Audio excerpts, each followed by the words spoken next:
Hello दोस्तों, हम अपना एक नया वीडियो लेकर आ गए हैं। आशा करता हूं कि आपने पिछले वीडियोस में नेशनल सिंबल्स की जो सीरीज थी उन्हें अच्छे से पढ़ा होगा और उनका अच्छे से रिवीजन किया होगा। आज से हम पॉलिटी की सीरीज शुरू करने जा रहे हैं, जिसमें हम पॉलिटी के हर एक पहलू को अच्छे से कवर करेंगे। हम जो जो ये पॉलिटी की सीरीज होगी, ये यूपीएससी प्रीलिम्स और अदर स्टेट पीसीएस के लिए टारगेट होगी। तो जो ये वीडियोस होंगे उन्हीं को मद्देनजर रखते हुए बनाए जाएंगे। तो आज सभी लोग हेडिंग डाल लीजिए। हम लोग आज से पढ़ने जा रहे हैं पॉलिटी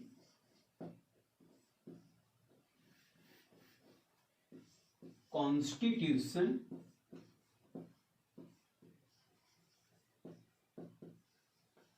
एंड पॉलिटी, यानी कि संविधान एवं राज्य व्यवस्था।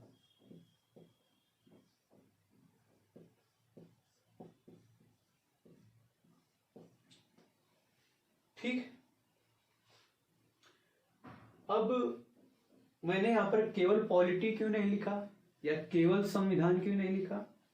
देखिए, जो यूपीएससी का सिलेबस है उसमें कॉन्स्टिट्यूशन एंड पॉलिटी की बात की गई, अर्थात हमें ना केवल संविधान पढ़ना है ना ही केवल राज्य व्यवस्था पढ़नी है, हमें दोनों ही पढ़ने हैं।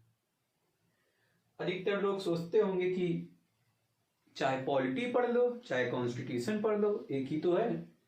नहीं, ऐसा नहीं है, इनमें काफी अंतर है। तो आइए सबसे पहले समझते हैं कि जो आयोग ने कॉन्स्टिट्यूशन एंड पॉलिटी ये क्यों रखा, केवल पॉलिटी क्यों नहीं रखा, केवल कॉन्स्टिट्यूशन क्यों नहीं रखा, इनके बीच अंतर को समझते हैं। सबसे पहले संविधान तो आपको पता होगा कि क्या होता है। संविधान किसी देश के शासन को चलाने के लिए जिन कानूनों नियमों का संग्रह किया जाता है वही क्या होता है, संविधान होता है। यानी कि देश के शासन को चलाने के लिए, देश के शासन को चलाने के लिए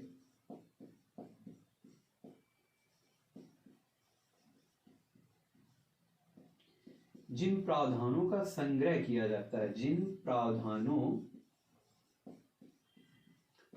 अर्थात नियमों कानूनों का जिन प्रावधानों का संग्रह किया जाता है। अर्थात संविधान एक ऐसा दस्तावेज है, एक ऐसी किताब है जिसमें देश को चलाने से संबंधित सारे प्रावधान दिए गए हैं। अभी संविधान को और इसकी परिभाषा को, इसका महत्व क्या है, इसको मैं आगे और डिटेल में बताऊंगा। इसके पहले आप ये समझ लीजिए कि राज्य व्यवस्था क्या होती है, पॉलिटी क्या होती है। तो संविधान क्या होता है, किसी देश को चलाने के लिए नियमों का संग्रह, यह है संविधान। लेकिन राज्य व्यवस्था ये अप्लाइड फॉर्म होता है किसी कॉन्स्टिट्यूशन का, यानी कि अप्लाइड फॉर्म ऑफ कॉन्स्टिट्यूशन। ठीक, यानी कि संविधान के हिसाब से, संविधान के आधार पर हम कैसे कानूनों को लोगों के बीच क्रियान्वित करते हैं, कैसे कानून बनाते हैं, मतलब कैसे संसद द्वारा कानून बनाए जाते हैं, ये सब किसके अंतर्गत आता है, राज्य व्यवस्था। यानी कॉन्स्टिट्यूशन का ही अप्लाइड वर्जन क्या है, राज्य व्यवस्था। ठीक, जैसे कि अगर मैं इसे एक एग्जाम्पल के द्वारा आपको एक एग्जाम्पल देता हूं जिससे आपको ये समझ में आए। जैसे आप संविधान में पढ़ते होंगे आर्टिकल 17 या अनुच्छेद 17। अनुच्छेद 17 बात करता है अस्पृश्यता के उन्मूलन की, अस्पृश्यता का अंत, यानी कि अस्पृश्यता के उन्मूलन के बारे में बात करता है। क्या? आर्टिकल 17 या अनुच्छेद 17। लेकिन अनुच्छेद 17 कहीं यह नहीं बताता है कि अस्पृश्यता क्या है या अस्पृश्यता की परिभाषा क्या है। ठीक, तो यह अस्पृश्यता के लिए कौन कौन से दंड दिए जाएंगे, अगर कोई अस्पृश्यता के उसमें लिप्त पाया जाता है तो उसको कौन कौन से दंड मिलेंगे, ये आर्टिकल 17 नहीं बताता है। ये कहां पे है? हमारे संविधान में। अब इसी के आधार पर संसद ने अस्पृश्यता निवारण अधिनियम 1955 बनाया को मतलब पारित किया। यदि आगे चल के 1976 में संशोधित होकर नागरिक संरक्षण अधिनियम बनता है। तो संसद ने अस्पृश्यता निवारण अधिनियम बनाया, 1955 में बनाया। अब जो ये अधिनियम बनाया ये डिफाइन करता है कि अस्पृश्यता क्या है। ये अस्पृश्यता की परिभाषा बताता है कि अस्पृश्यता क्या है और अस्पृश्यता में लिप्त पाए जाने पे कौन कौन से दंड का प्रावधान होगा। ये संसद द्वारा बनाया गया कानून अस्पृश्यता निवारण अधिनियम बताता है। ठीक, तो जो आर्टिकल 17 है, जो अनुच्छेद 17 है, जिसमें अस्पृश्यता के अंत का जिक्र है, वो क्या है? वो है कॉन्स्टिट्यूशन यानी कि संविधान। लेकिन इसके आधार पर जो संसद ने ये कानून या नियम बनाए, ये क्या है? ये है पॉलिटी यानी कि राज्य व्यवस्था। ठीक, यानी कि राज्य संविधान के हिसाब से कैसी व्यवस्था बनाएगा, कैसे नियम बनाएगा, वही होती है हमारी पॉलिटी यानी कि राज्य व्यवस्था। तो इस एग्जाम्पल से आपको संविधान और राज्य व्यवस्था के बीच में अंतर स्पष्ट हो रहा होगा। अब जो हमारी राज्य व्यवस्था होती है यानी कि जो हमारी पॉलिटी होती है, उसमें बहुत सारे प्रमुख तथ्य शामिल होते हैं, लेकिन जो कुछ मेन है, जो प्रमुख हैं, मैं उन्हें बता देता हूं। जैसे कि मेनली पॉलिटी में 3 चीजें शामिल होती हैं, यानी कि राज्य व्यवस्था में ये 3 चीजें शामिल होती हैं। पहली, इसी से पता चल रहा है कि जो संसद द्वारा निर्मित कानून होते हैं, क्या? संसद द्वारा निर्मित कानून होते हैं, वो भी हमारे किसके अंतर्गत आते हैं? राज्य व्यवस्था के अंतर्गत। या न्यायपालिका द्वारा कोई निर्णय दिया गया हो, जैसे कभी कभी संविधान को लेकर कुछ भ्रांतियां पैदा हो जाती हैं, तो उसकी जो व्याख्या करने का अधिकार है सिर्फ सुप्रीम कोर्ट के पास है, मतलब कि न्यायपालिका के पास है। तो न्यायपालिका उनकी व्याख्या करके कुछ निर्णय देता है, वो भी संविधान के रूप में बन जाते हैं। तो न्यायपालिका के निर्णय भी किसमें शामिल होते हैं? हमारे राज्य व्यवस्था में न्यायपालिका के निर्णय। और राज्य व्यवस्था के क्या भाग हो सकते हैं? राज्य व्यवस्था के भाग, एक गैर संवैधानिक, जितनी भी हमारी गैर संवैधानिक संस्थाएं हैं, इंस्टीट्यूशंस हैं, वो सभी किसके अंतर्गत आती हैं? राज्य व्यवस्था के अंतर्गत, पॉलिटी के अंतर्गत। ये गैर संवैधानिक क्या है, संवैधानिक क्या होता है, असंवैधानिक क्या होता है, आइए इसे समझते हैं। अभी तक आपको संविधान एवं राज्य व्यवस्था में अंतर क्लियर हो रहा होगा। अभी यहां पर एक टर्म आया है गैर संवैधानिक। इसी से रिलेटेड और भी वर्ड होते हैं, जैसे संवैधानिक, असंवैधानिक या सांविधिक। आइए इन सभी के बीच में हम लोग अंतर समझते हैं। तो इसे मैं मिटा रहा हूं, किसी को स्क्रीनशॉट लेना हो तो ले ले।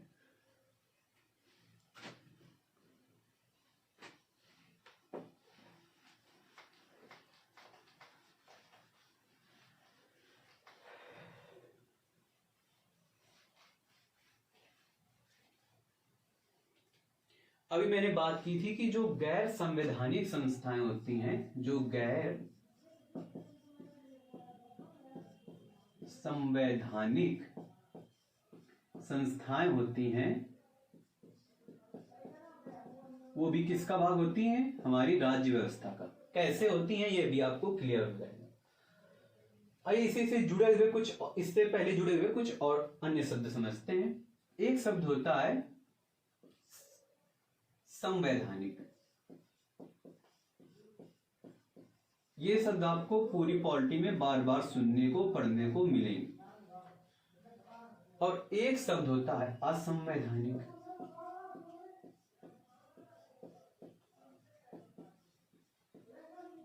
जनरली लोग असंवैधानिक और गैर संवैधानिक को यही समझ लेते हैं कि वो एक ही है। देखिए, इसको इंग्लिश में कहते हैं अनकॉन्स्टिट्यूशनल। अनकॉन्स्टिट्यूशनल। और इसको कहते हैं एक्स्ट्रा कॉन्स्टिट्यूशनल। एक्स्ट्रा कॉन्स्टिट्यूशनल, ठीक, और ये कॉन्स्टिट्यूशनल, ठीक है। ये इंग्लिश में भी इनके नाम अलग अलग।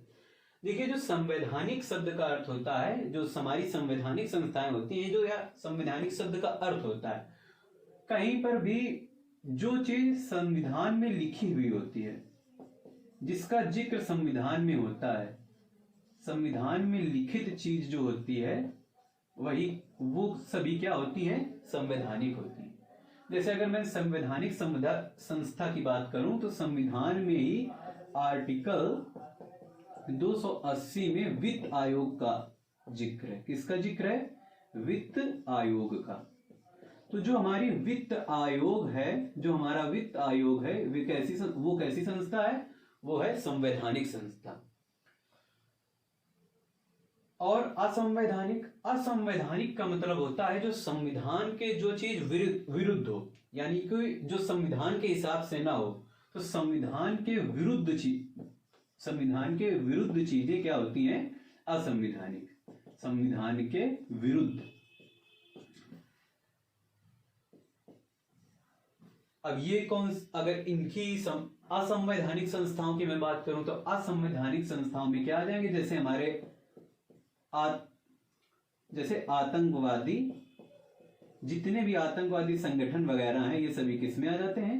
असंवैधानिक में। नक्सलवादी संगठन, आतंकवादी संगठन, ये सभी किस में आ जाते हैं? असंवैधानिक में, ठीक। अब एक शब्द आता है गैर संवैधानिक। देखिए, असंवैधानिक और गैर संवैधानिक में एकदम क्लियर अंतर है। देखिए, जो गैर संवैधानिक का मतलब होता है वो होता है, ये ना तो संवैधानिक होती हैं और ना ही असंवैधानिक।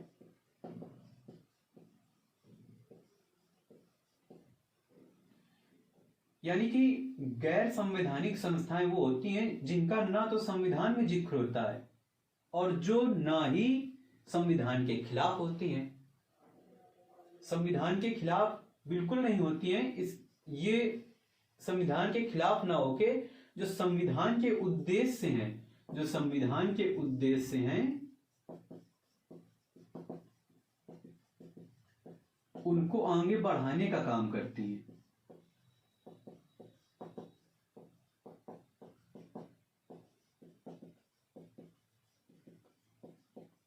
यानी कि जो गैर संवैधानिक संस्थाएं हैं वो एक प्रकार से संविधान में लिखित न होकर भी संविधान के उद्देश्यों को आगे बढ़ाने का कार्य करती हैं, ठीक है। अब संवैधानिक संस्थाएं होंगी वो तो संविधान में लिखी होंगी, तो संविधान के हिसाब से उनका गठन हो जाएगा। और असंवैधानिक संस्थाएं, इनका तो गठन होना ही नहीं चाहिए।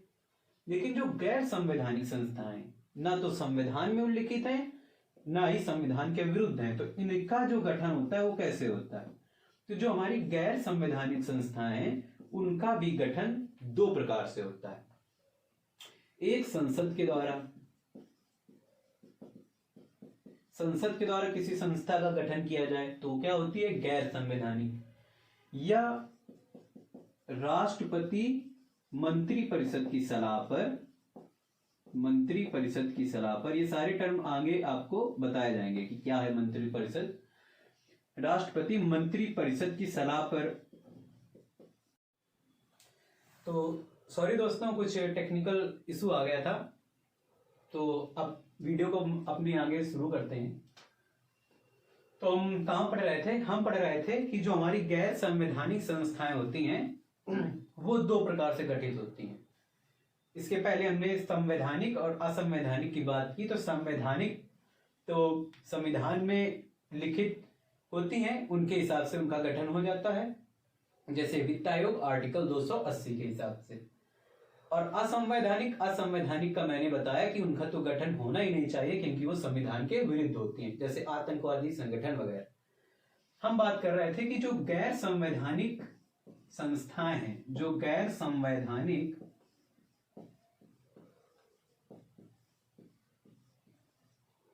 संस्थाएं हैं, उनका गठन कैसे होता है। जो गैर संवैधानिक संस्थाएं हैं वो भी दो प्रकार से गठित की जाती हैं। मैंने आपको बताया था, एक संसद के द्वारा और एक राष्ट्रपति द्वारा मंत्रिपरिषद की सलाह पर। राष्ट्रपति द्वारा मंत्रिपरिषद की सलाह पर, ठीक। जो संसद के द्वारा गठित की जाती हैं। अब से याद रखिएगा कि जो भी संसद कानून बनाएगा, जो भी संसद के द्वारा जो कुछ भी किया जाएगा, वो चीज संवैधानिक नहीं होती। वो चीज क्या होती है? वो होती है सांविधिक। यानी कि जो संसद के द्वारा संस्था का गठन किया जाएगा वो संस्था होगी सांविधिक संस्था। कौन सी संस्था होगी? सांविधिक संस्था। ये टर्म आगे प्रयोग हर जगह पर किए जाएंगे, इसलिए इन्हें ध्यान रखना। इसको इंग्लिश में कहते हैं स्टैच्यूअरी। क्या कहते हैं? स्टैच्यूअरी, ठीक। एग्जाम्पल के लिए मैं आपको बताऊं तो मानवाधिकार आयोग, ये एक प्रकार की गैर संवैधानिक संस्था है जो कि सांवैधिक संस्था है, ठीक। मानवाधिकार आयोग। और राष्ट्रपति द्वारा जो मंत्रिपरिषद की सलाह पर, मंत्रिपरिषद क्या है इसको मैं आगे डिफाइन करूंगा, अभी केवल इतना समझ लीजिए। जो राष्ट्रपति द्वारा मंत्रिपरिषद की सलाह पर संस्था बनती है वो होती है कार्यकारिणी संस्था। कौन सी संस्था होती है? कार्यकारिणी संस्था, यानी कि एग्जीक्यूटिव इंस्टीट्यूट, ठीक। एग्जाम्पल के लिए इसका जो एग्जाम्पल होगा वो होगा नीति आयोग। यानी कि जो नीति आयोग है वो गैर संवैधानिक संस्था के अंतर्गत एक प्रकार की कार्यकारिणी संस्था होगी। ये जो गैर संवैधानिक संस्थाएं, ये संस्थाएं बताने का मेरा उद्देश्य केवल इतना था। जो हमने पीछे पॉलिटी यानी राज्य व्यवस्था के अंतर्गत क्या क्या शामिल होता है उसमें एक टर्म पढ़ा था कि इसमें गैर संवैधानिक संस्थाएं भी शामिल होती हैं, इसलिए मैंने आपको इनके बारे में बताया। बाकी इन सब को बताने का मेरा उद्देश्य यह था कि आपको संवैधानिक, असंवैधानिक, गैर संवैधानिक और सांविधिक शब्द के बीच में एकदम क्लियर अंतर पता चल जाए। तो इनके बीच में क्लियर अंतर क्या है? संवैधानिक का मतलब है जो चीज संविधान में लिखी हो। आगे आने वाले हर एक अध्याय में आप इन शब्दों को प्रयोग करेंगे, इसलिए एकदम क्लियर अंतर इनमें समझ लीजिएगा। संवैधानिक का मतलब यानी कि कॉन्स्टिट्यूशनल का मतलब जो चीज संविधान में लिखित हो।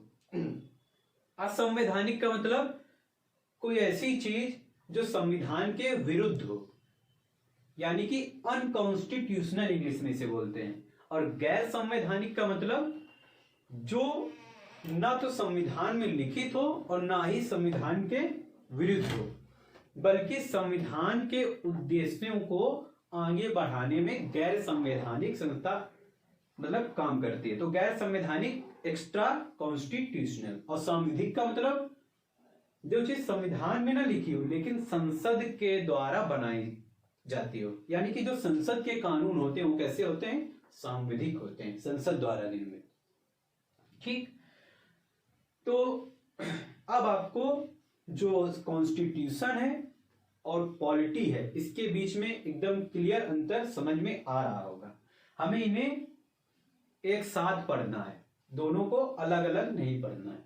ठीक है, तो ये इनके बीच में अंतर हो गया। अब हम फिर से वहीं लौट आते हैं अपने संविधान के ऊपर और संविधान से जुड़ी हुई कुछ बेसिक बातों को समझते हैं। तो हेडिंग डाल लीजिए basics of constitution, basics of constitution.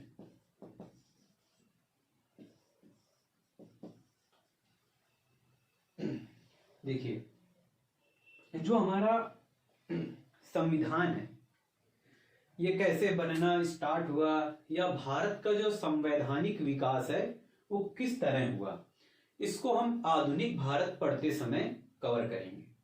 वैसे हालांकि पॉलिटी का जो पहला चैप्टर होता है वो भारत के संवैधानिक विकास को ही पढ़ाया जाता है, लेकिन मैं इसे आपको आधुनिक भारत में जो पूरे आधुनिक भारत होता है उससे रिलेट करके समझाऊंगा, इसलिए मैं अभी से यहां नहीं बता रहा हूं।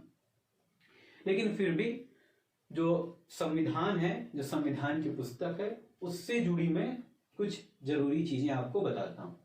सबसे पहले तो संविधान होता क्या है, जैसा अभी मैंने आपको पहले बताया था कि संविधान क्या है। संविधान उन प्रावधानों का संग्रह है, संविधान उन प्रावधानों का संग्रह है जिसके आधार पर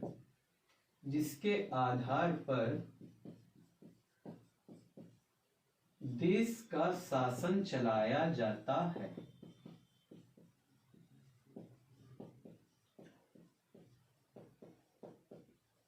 यानी कि संविधान एक ऐसे नियमों का संग्रह है, ऐसे प्रावधानों का संग्रह है जिनको आधार बनाकर ही उस देश का शासन चलाया जाता है। जो हमारी संसद होती है उसी संविधान के हिसाब से ही कानूनों का निर्माण करती है।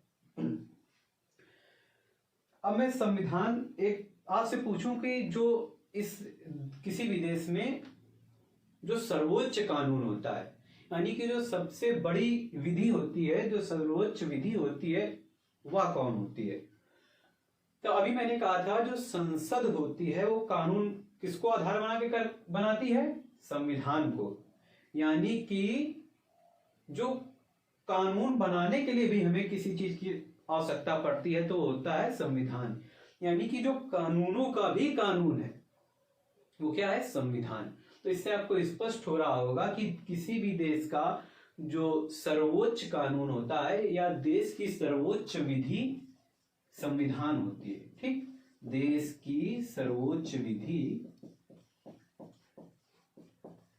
कौन सी होती है, देश की सर्वोच्च विधि या देश का सर्वोच्च कानून संविधान होता है। इसे आप याद रखिए। एक टर्म आप और समझ लीजिए कि जो संविधान होता है, जो संविधान होता है वो एक जीवंत दस्तावेज होता है।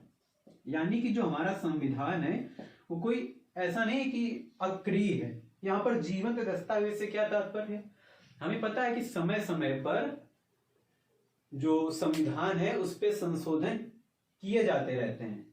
तो संविधान में समय समय पर संशोधन करके उसे जीवंत बनाए रखा जाता है ताकि वो सभी के लिए उपयोगी साबित हो सके।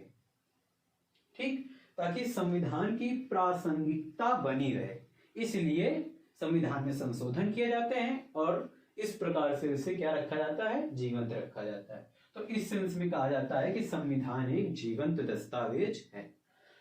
तो ये संविधान से संबंधित कुछ बेसिक बातें थी। आइए आगे भी समझते हैं। जैसे अब हम अपने संविधान के बारे में कुछ बात करते हैं। जैसे हमारा संविधान, जो हमारे संविधान को बनने में जो समय लगा था वो था 2 वर्ष 11 माह 18 दिन। मतलब हमारे संविधान को बनने में 2 वर्ष 11 माह 18 दिन लगे थे, जिसमें कि टोटल 64 लाख रुपए का खर्च, लगभग 64 लाख रुपए का खर्च आया था। ठीक। अब जो 2 वर्ष 11 माह 18 दिन लगे, इसमें जो संविधान सभा थी उन्होंने कुल 11 सत्र की और 165 बैठकें आयोजित की।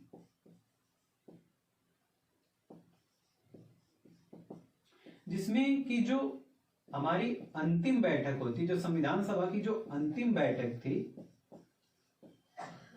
वो होती है 24 जनवरी 1950 को, यानी संविधान लागू होने के 2 दिन पहले। और जब संविधान बनके तैयार हुआ तो अंतिम रूप से इसमें टोटल 284 लोगों ने हस्ताक्षर किया था। 284 लोगों ने हस्ताक्षर किया था। ये चीज याद रखिएगा। और याद रखिएगा, जो संविधान की हमारी मूल पुस्तक है उसमें जो चित्र बने हुए थे, उन चित्रों को बनाने का श्रेय नंदलाल घोष को जाता है। नंदलाल घोष मूल पुस्तक में, मूल संविधान की पुस्तक में जो चित्र बने हुए हैं वो बनाने का श्रेय किसे जाता है? नंदलाल घोष को। ये कुछ फैक्चुअल बातें हैं जो प्रीलिम्स से रिलेटेड हैं, इसलिए मैं ये बता दे रहा हूं।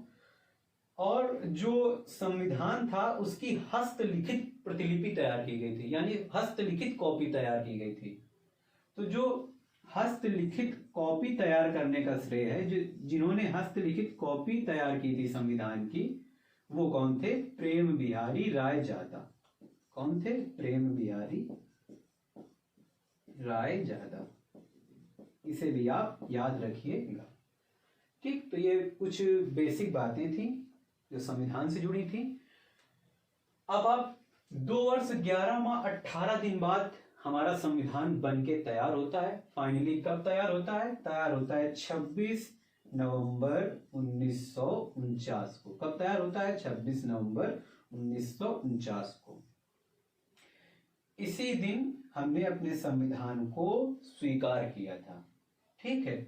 और 26 जनवरी 1950 को हमारा संविधान लागू हो गया था। इसी दिन क्यों नहीं लागू हो गया? इसके पीछे भी कारण है, क्योंकि 26 जनवरी को ही जो कांग्रेस द्वारा पूर्ण स्वराज की सबसे पहले मांग की गई थी, इसलिए। और इसको हिस्ट्री में और डिटेल में बताऊंगा। तो 26 जनवरी 1950 को हमारा संविधान लागू हुआ। बनकर कब तैयार हुआ था? 26 नवंबर 1949।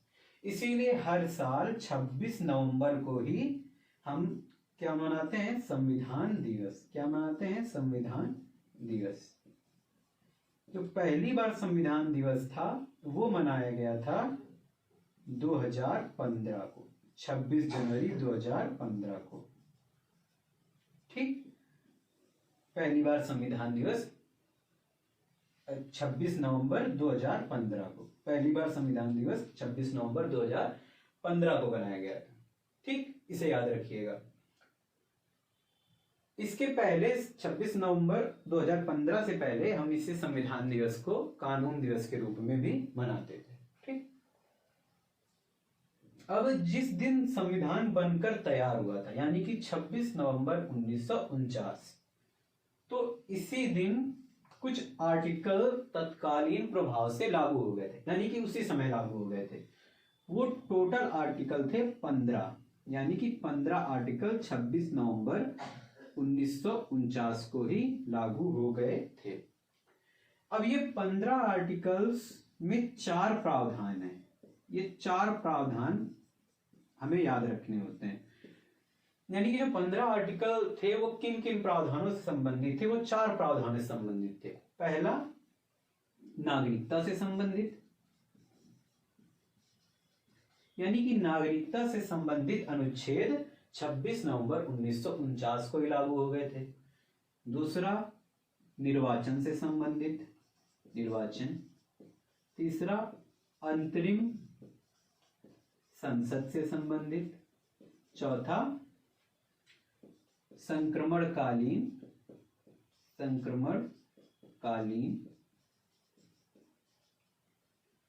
प्रावधानों से संबंधित।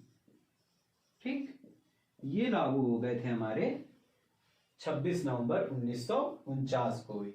ठीक, ये आपको नीचे तक दिख रहा है, रुकिए मैं देख लेता हूं इसे।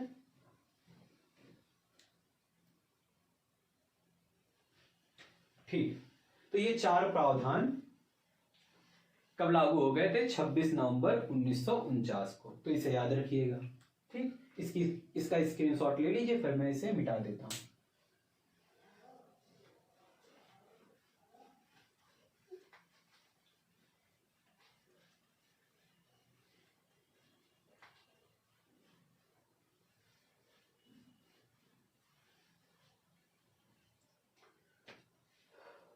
आइए हम कुछ और बातें जानते हैं। जैसे जो हमारा मूल संविधान था और जो हमारा वर्तमान संविधान है, इसमें अभी तक क्या क्या चेंजेस हो गए हैं, ये हम देखते हैं।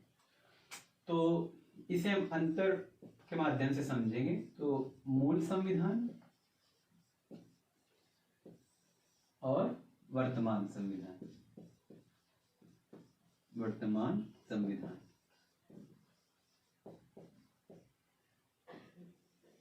देखिए जो हमारा मूल संविधान था उसमें टोटल 395 अनुच्छेद थे, 395 आर्टिकल्स थे। और वर्तमान में हमारे कुल टोटल 470 अनुच्छेद हो गए। लेकिन एक बात याद रखिएगा कि जो वर्तमान संविधान है उसका जो अंतिम आर्टिकल है वो आज भी, जो अंतिम आर्टिकल है वो आज भी 395 ही है। अब आपके मन में सवाल उठेगा, ऐसा क्यों? जब टोटल 470 आर्टिकल हो गए हैं तो अंतिम आर्टिकल भी 470 ही होना चाहिए। इसका जवाब अभी आपको आगे मिल जाएगा। और ध्यान दीजिए कि जो हमारा मूल संविधान था उसमें 22 भाग थे। कितने भाग थे? 22 भाग थे। और जो वर्तमान संविधान है उसमें कितने भाग हैं? 25 भाग। ठीक, और जो हमारा मूल संविधान था उसमें 8 अनुसूचियां थी। कितनी अनुसूचियां थी? 8 अनुसूचियां थी। और जो हमारा वर्तमान संविधान है इसमें कितनी अनुसूचियां हैं? इसमें अनुसूचियां हैं 12। ठीक, और याद रखिएगा कि अभी ये क्लास हो रही है जनवरी 2023। तो अभी तक हमारे संविधान में कुल 105 संविधान संशोधन हो चुके हैं। ठीक, तो आप इसे भी याद रखिएगा। तो ये था हमारे मूल संविधान और वर्तमान संविधान में अंतर। अब ये भाग क्या होता है, अनुसूची क्या होती है, ये सब मैं अभी आपको आगे जब संविधान के कुछ संविधान में जो आर्टिकल्स होते हैं उनको पढ़ने के तरीके बता रहा हूँ तब आपको ये बताऊंगा। फिलहाल आप अभी इसका स्क्रीनशॉट ले लीजिए, फिर मैं इसे मिटा देता हूँ।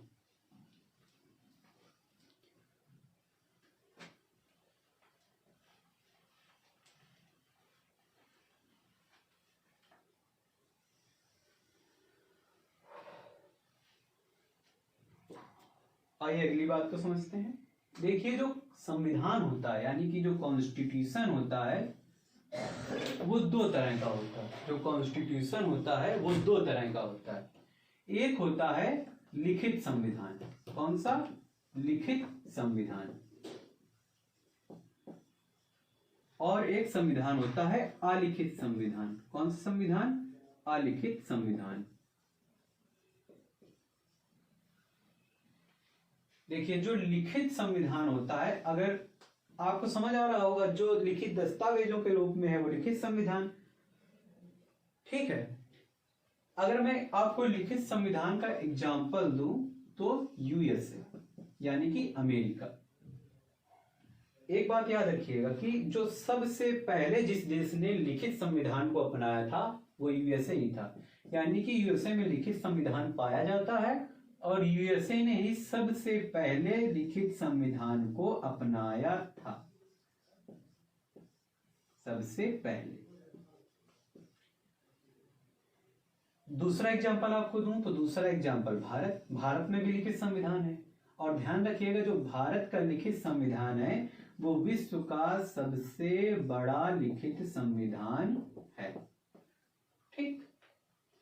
अब मैं अलिखित संविधान की बात करूं तो अलिखित संविधान का एग्जाम्पल होता है, आपको अगर मैं दूं तो ब्रिटेन। क्या होगा? ब्रिटेन। अब आपके मन में ये सवाल चल रहा होगा कि अलिखित संविधान है यानी कि लिखा हुआ नहीं है कहीं, तो फिर शासन किसको आधार बना के किया जाता है? जो नियम कानून बनाए जाते हैं वो किसको आधार बना के बनाए जाते हैं?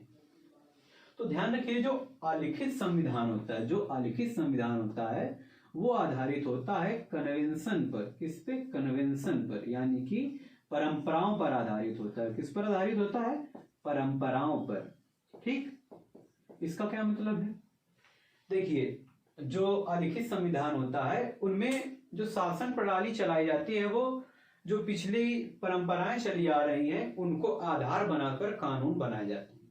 जब कभी किसी कानून में कोई मतभेद उत्पन्न होता है तो जो उस देश के जाने माने विधिवेत्ता होते हैं तो उनकी लिखी हुई पुस्तक या उनकी सलाह को आधार बनाकर न्यायपालिका वहां की फैसला देती है।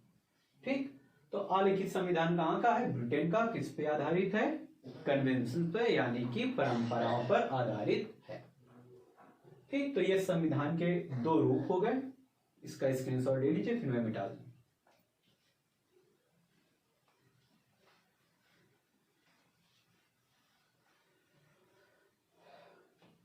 तो अभी तक हमने क्या क्या सीखा?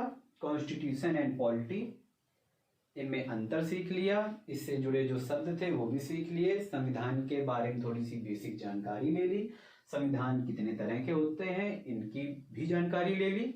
अब आइए एक अगले टर्म को समझते हैं जो बहुत ही जरूरी है। आप एक शब्द सुनते होंगे संविधानवाद। कौन सा शब्द सुनते होंगे? संविधानवाद।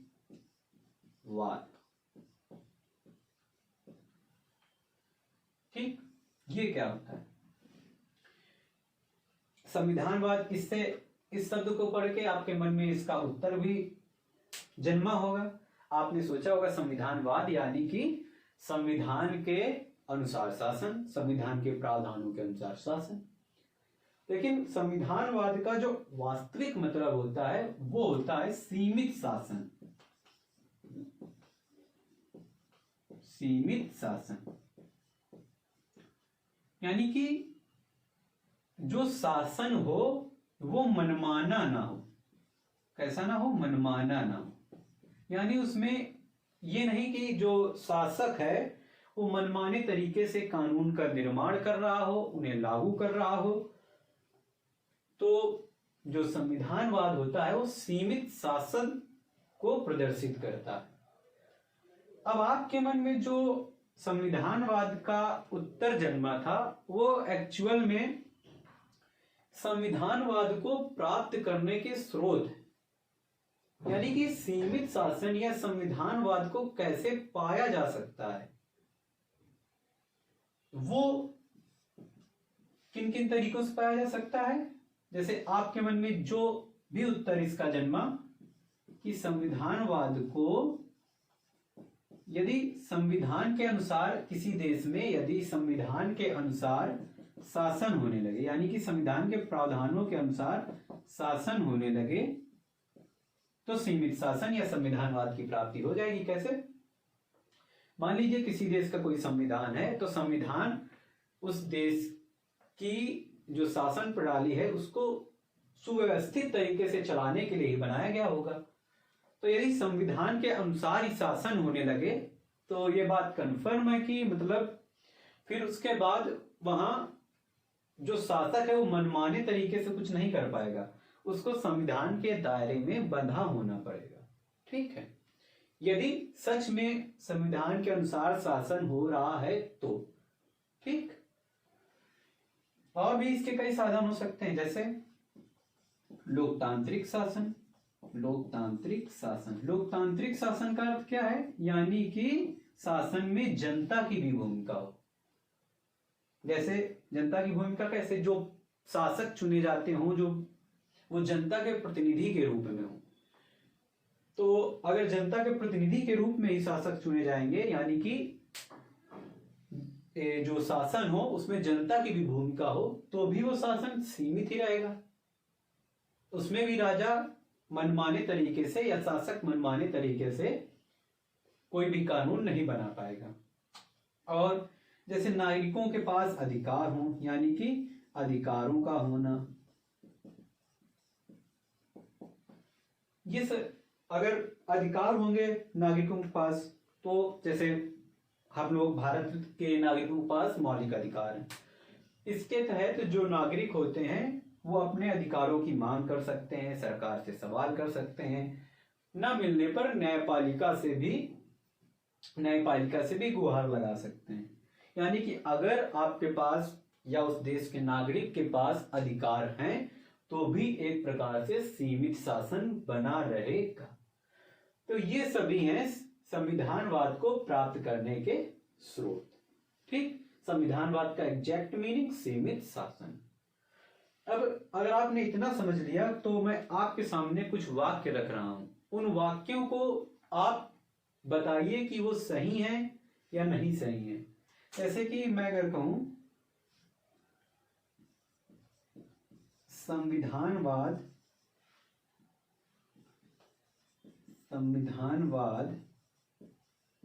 के लिए संविधान का होना अनिवार्य है। अब इस वाक्य को आप ध्यान से पढ़िए और बताइए कि क्या ये वाक्य अपनी जगह सही है।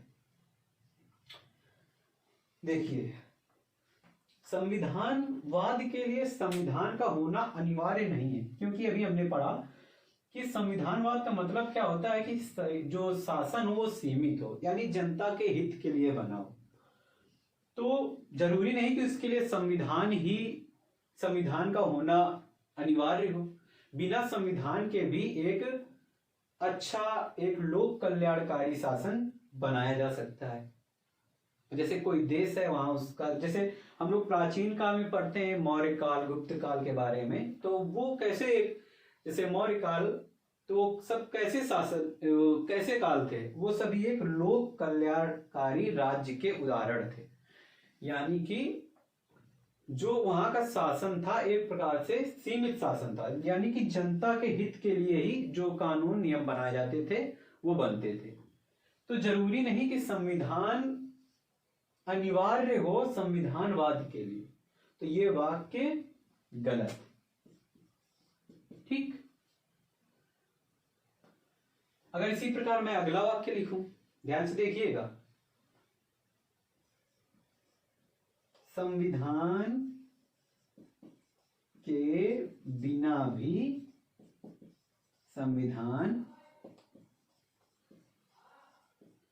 संविधानवाद संभव है। देखिए, पहला और दूसरा वाक्य एक ही भाव दे रहे हैं, बस शब्दों का अंतर है, इसे ध्यान से समझिएगा। पहले वाले में लिखा है संविधानवाद के लिए संविधान अनिवार्य का होना अनिवार्य है। ये हमने देखा कि ये चीज सही नहीं है। बिना संविधान के भी संविधानवाद हो सकता है। और अगली लाइन में लिखा है संविधान के बिना भी संविधानवाद संभव है। तो अभी हमने समझा कि हाँ, संभव है, यानी कि संविधान नहीं है कहीं पर, फिर भी अगर लोक कल्याणकारी तरीके से राज्य चलाया जा रहा है, यानी सीमित शासन के अंतर्गत राज्य चलाया जा रहा है, तो भी वहां पर संविधानवाद की संभावना होती है। अगर मैं अगला वाक्य लिखूं, क्या ऐसा हो सकता है, क्या ऐसा हो सकता है कि किसी देश में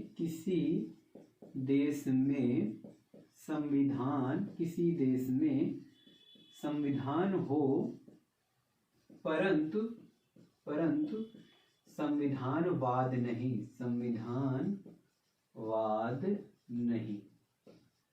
ध्यान से देखिए इस वाक्य को, क्या ऐसा हो सकता है कि ये वाक्य क्या कहना चाह रहा है कि मान लीजिए कोई देश है, वहां संविधान तो है लेकिन संविधान होते हुए भी क्या ऐसा हो सकता है कि वहां संविधानवाद ना हो? तो हाँ, बिल्कुल हो सकता है। जैसे आपको मैं उदाहरण के लिए समझाऊं, जैसे उत्तर कोरिया, संविधान होने पर भी एक सीमित शासन नहीं है वहां। ठीक है, मतलब कोई देश है, जैसे वहां मान लीजिए कि संविधान है, लेकिन जो शासक है वो अगर मनमाने तरीके से कार्य करने लगे तो वहां भी संविधानवाद नहीं होगा। ठीक, तो वाक्य क्या है, क्या ऐसा हो सकता है कि किसी देश में संविधान हो, मतलब संविधान है परंतु संविधानवाद नहीं? तो हाँ, ऐसा हो सकता है कि वहां संविधानवाद नहीं हो, संविधान होते हुए भी। ठीक, तो ये वाक्य सही है। तो इस प्रकार से हमने संविधानवाद के अर्थ को समझा। अब आप इसका स्क्रीनशॉट ले लीजिए, फिर मैं मिटा देता हूं।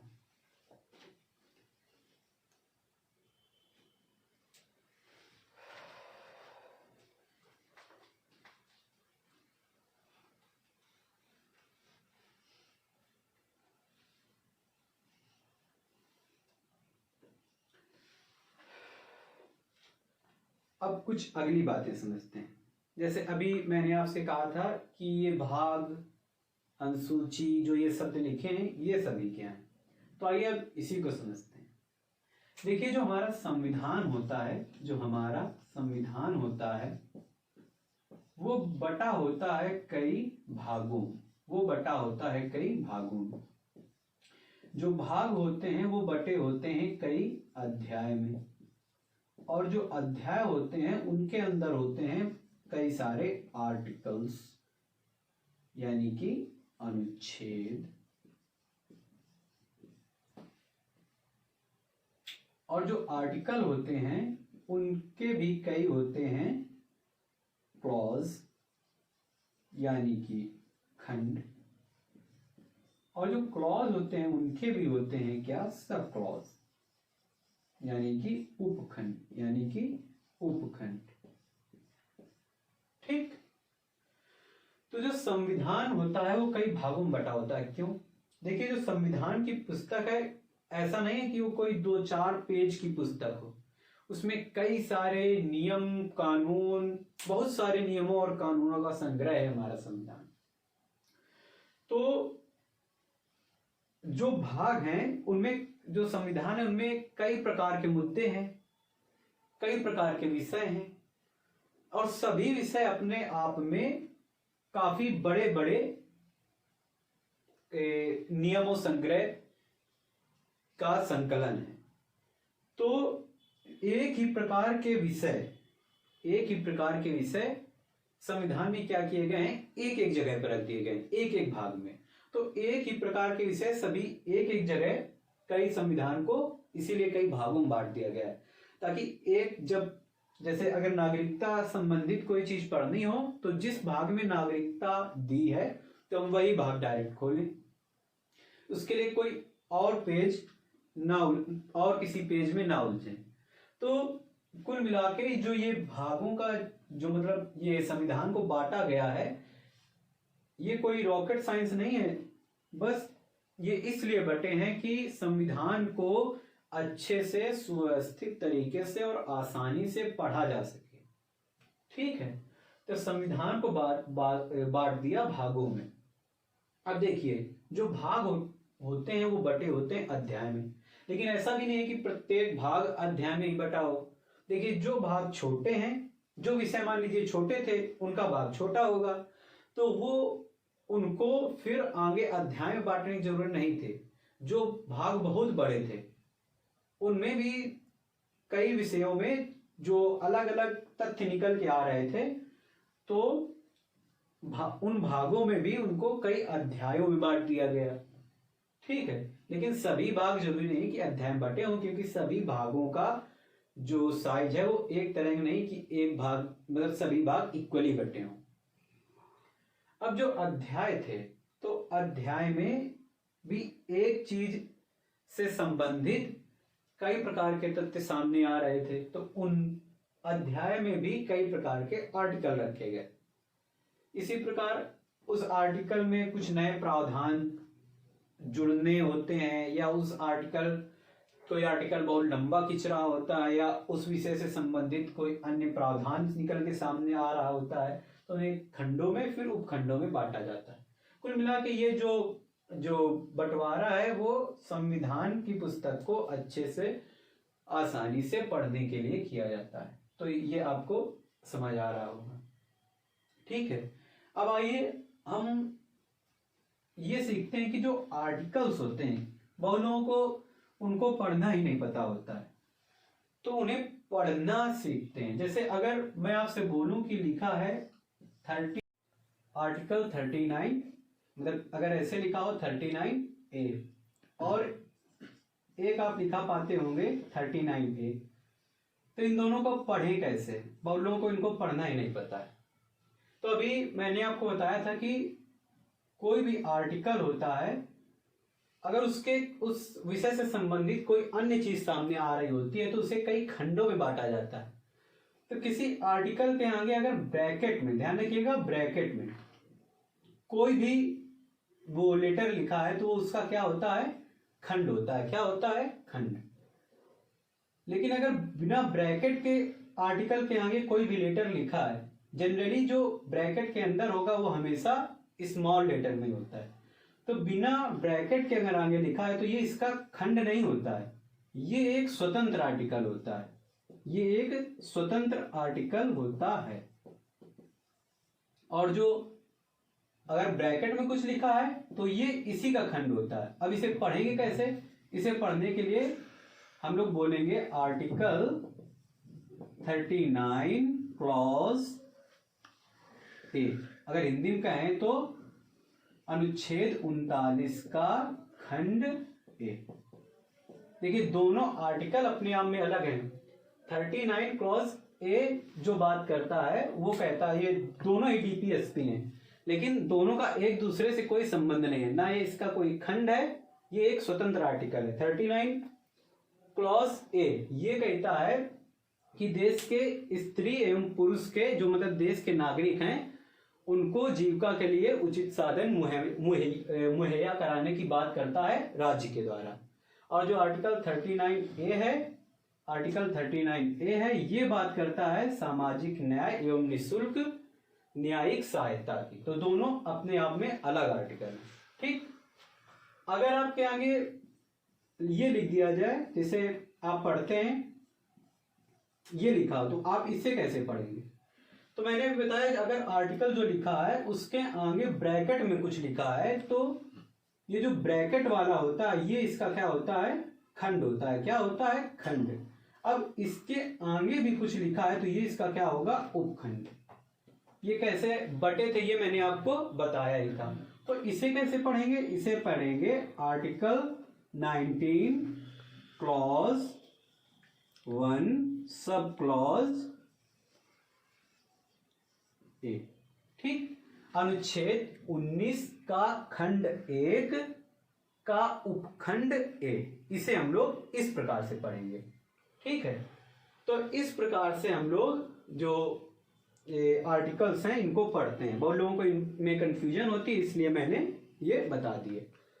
इस प्रकार से आज हमने जो कुछ बेसिक्स ऑफ कॉन्स्टिट्यूशन थे, या हम लोग कॉन्स्टिट्यूशन एंड पॉलिटी ही क्यों पढ़ते हैं, दोनों को अलग अलग क्यों नहीं पढ़ते, इनमें अंतर क्या होता है, ये सब जाना। अब अगले वीडियो में हम लोग अपना पहला चैप्टर प्रियम्बल यानी कि प्रस्तावना स्टार्ट करेंगे।